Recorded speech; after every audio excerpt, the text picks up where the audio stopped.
Então vamos lá, boa noite a todos, sejam bem-vindos. Hoje está todo mundo bravo com o STF, mas eu estou muito grato, porque ele nos forneceu um assunto esplêndido para a nossa aula. O pessoal aí está dizendo que a sentença aí lavrada 6-5 é iníqua, é obscena, é criminosa, é isso, aquilo, etc, etc, mas ninguém está reparando o ponto principal da história. Se nenhuma penalidade pode ser imposta por nenhuma instância judicial antes da última, isto é, antes da instância suprema, a mais alta, isso significa sumariamente que todos os processos penais têm de ser julgados pelo STF. Todos os processos têm de ser julgados pelos 11 juízes do STF. O que é uma impossibilidade matemática tão óbvia que nem precisa insistir nisso aí. Mas as outras sentenças de nada valerão, não são conclusivas. Todas elas são apenas sugestões. Então, enquanto o processo não passar pelo STF, ele não significa absolutamente nada. Ninguém é punido e nem mesmo absolvido. O sujeito que assinou uma coisa dessa teria que ser imediatamente retirado para um hospício, tá certo? E forçado a reingressar no ensino primário. Porque, obviamente, ele não percebe o ilogismo da situação que ele criou. Porque esta sentença, ela suprime a condição da sua própria aplicabilidade. Portanto, eu lamento discordar do nosso querido ministro Sérgio Moro, quando ele diz que é preciso obedecer esta sentença. Não, não é preciso nem possível obedecer esta sentença, porque um dos princípios fundamentais do direito é ad impossibilia nemo tenetur.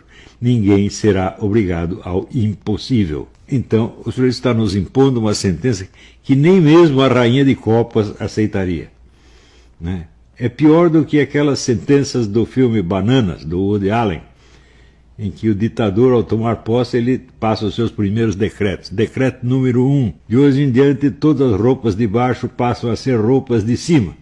Decreto número 2. De hoje em diante, todas as crianças de 8 anos passam a ter 12. E assim por diante. É uma coisa que está nesse nível. Gente, quando eu falo esse problema do analfabetismo funcional, eu não estou brincando. Isto é uma tragédia pior do que tudo mais, porque transforma o país inteiro num hospício. Ninguém entende o que está dizendo, ninguém entende o que lê, ninguém é capaz de participar de uma discussão seriamente. Não é isso? Então, hoje mesmo eu estava ouvindo uma gravação do Alexandre Fruta discutindo com o próprio filho, porque o filho disse: eu sou filho de um ex-ator pornô. E ele disse: você não é filho de um ex-ator pornô, porque no tempo que eu gerei você era ator da Globo. Você entende esse argumento? É argumento ad fructum, exatamente. Né? Então, mas o cara que expressa isso, ele acha que está dizendo alguma coisa, quando obviamente não está dizendo nada, né? Então, também esse mesmo seu Alexandre Fruta confessou um estupro no programa do Rafinha Bastos. Você confessou um estupro assim, com uma inocência, achando bonito. Não percebeu que era um estupro e no auditório também ninguém percebeu.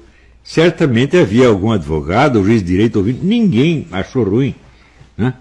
Quer dizer, ele disse que teve relação com uma mulher que estava desmaiada. Isso é obviamente um estupro.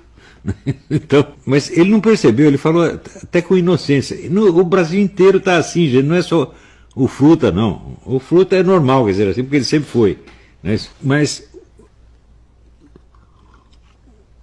o outro que não sabe achar o sujeito da frase, não é que ele não sabe achar o sujeito da frase, ele não conseguiu entender a pergunta. Ele não sabe o que é sujeito, né? E não consegue conectar a noção de sujeito com a frase que ele acaba de enunciar.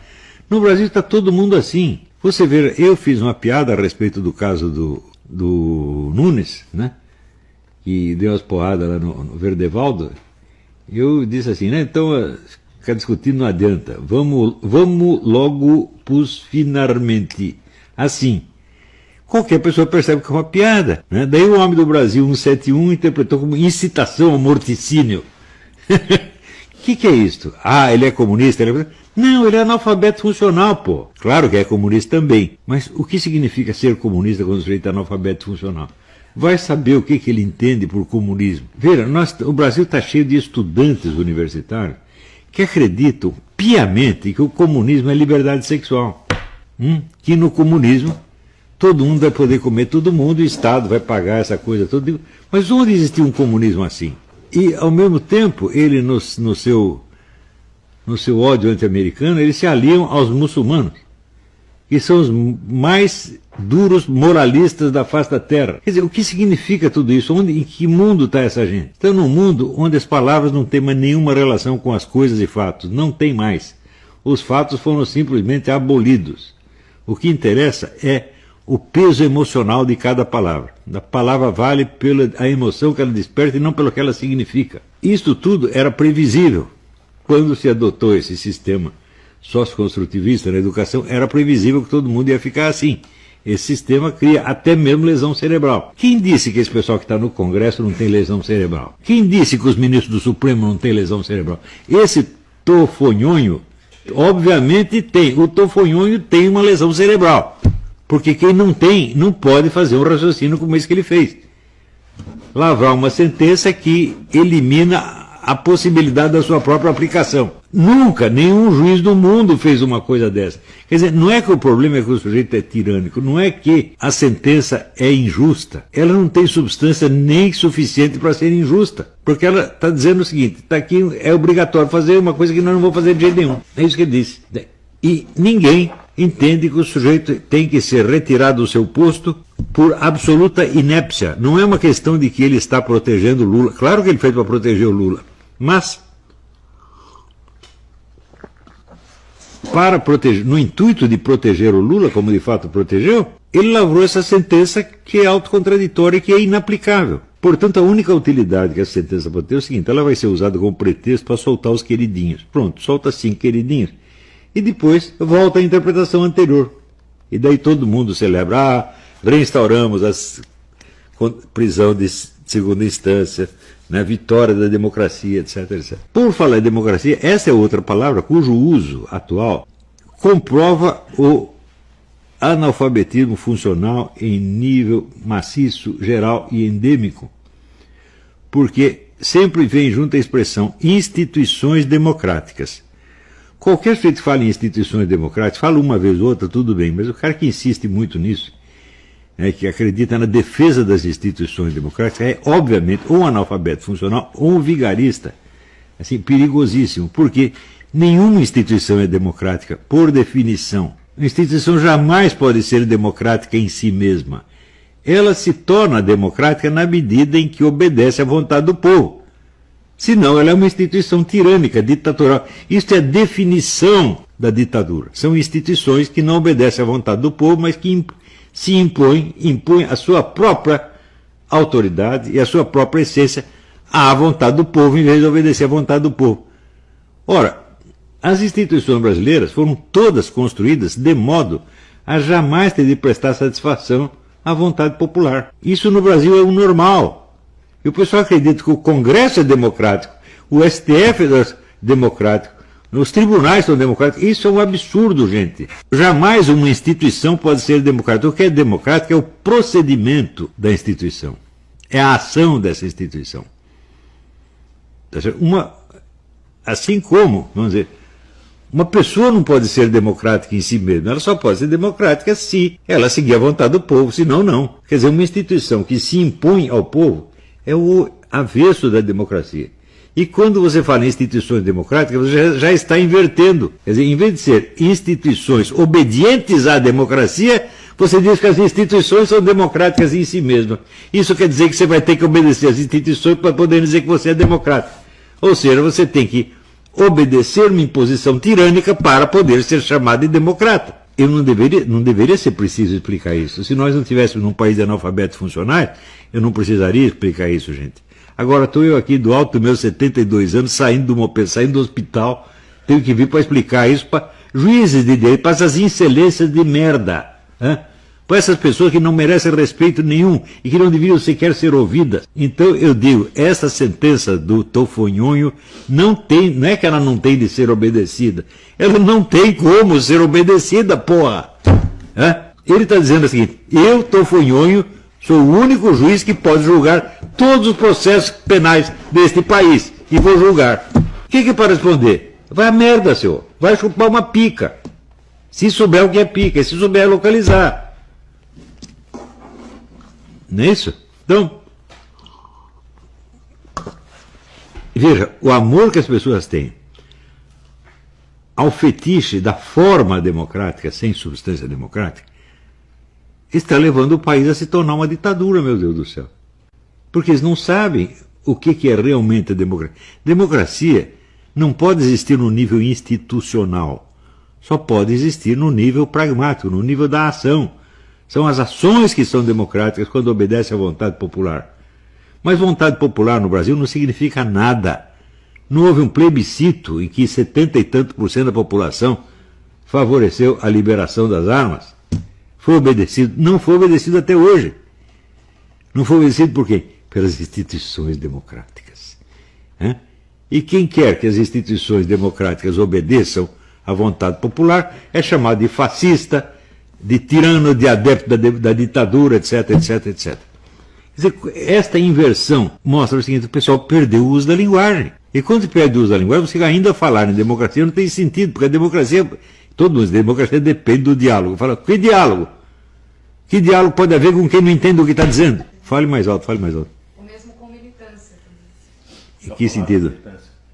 Ah, sim, a palavra militância também, a palavra milícia. Você vê, existe a notícia de 2013, o PT e o PSDB formando milícias pagas. E isso não é crime. Daí aparece a hipótese vaga de uma milícia bolsonarista trabalhando uma campanha que não tinha dinheiro, que não gastou dinheiro nenhum. Ah, então pode ser que outra pessoa pagou. Se outra pessoa pagasse, o que tem de errado nisso? Pagou com dinheiro público? Não, pagou com seu próprio dinheiro.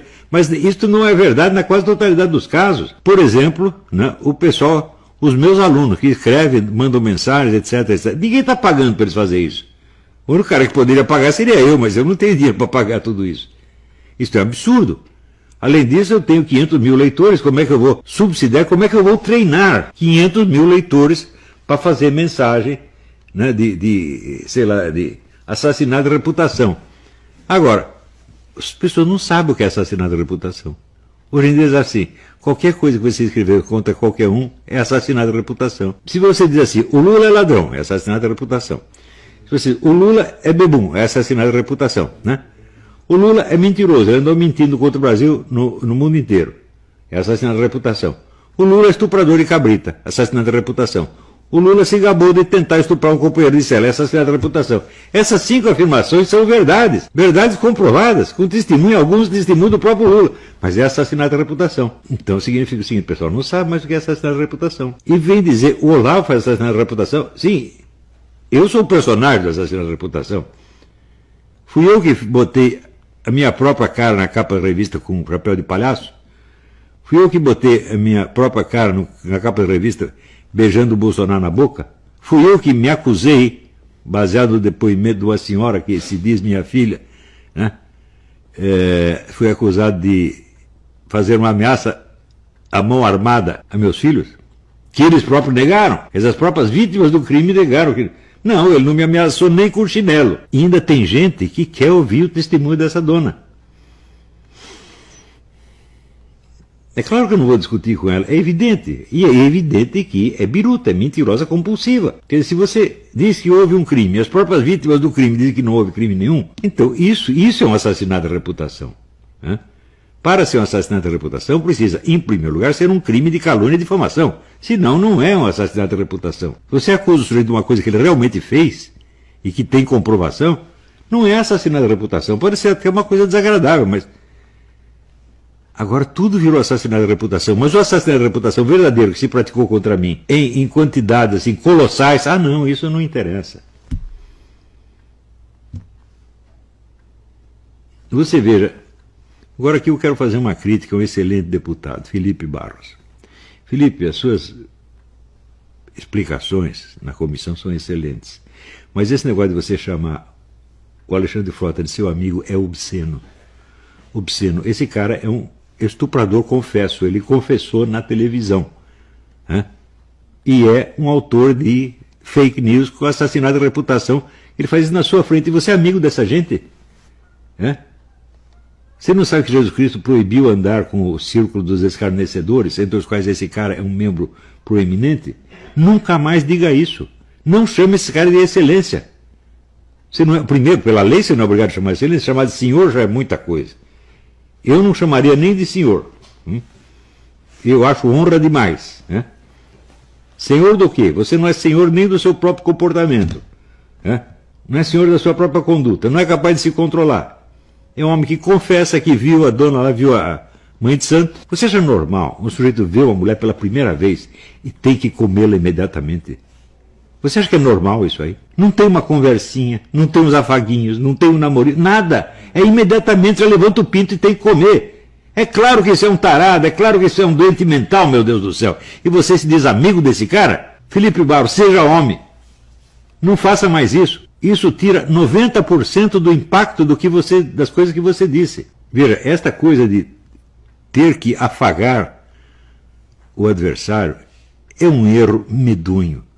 Veja, o general Heleno, outro dia, falando com a Sâmia Bonfim, comunista, disse, nós temos ideias diferentes, mas podemos trabalhar juntos pela grandeza do Brasil. Não, não podemos, general. Claro que não podemos, porque o que ela entende por grandeza do Brasil é, primeiro, a elevação do lumpenproletariado a um poder político. Segundo, a constituição de um partido único, regime de partido único. Terceiro, é a liquidação morticínea de todos os burgueses e capitalistas e fanáticos religiosos como eu. Como é que pode colaborar? Não pode colaborar. Essas pessoas têm que ser excluídas do processo democrático. São membros do Foro de São Paulo, que é uma organização, monstruosa organização criminosa, a maior organização criminosa que existiu no continente, da qual fazem parte gangues como as Farc, fornecedoras de 200 toneladas de cocaína ao Brasil por ano, e o MIR, que é especialista em sequestros. Ora, proteger sequestradores é um velho hábito da esquerda. Vocês lembram quando houve o sequestro do homem do Pão de Açúcar e depois do Washington Oliveto? O Diniz, exatamente. A putada intelectual esquerdista, Marlena Chauito, não foi lá para proteger o cara?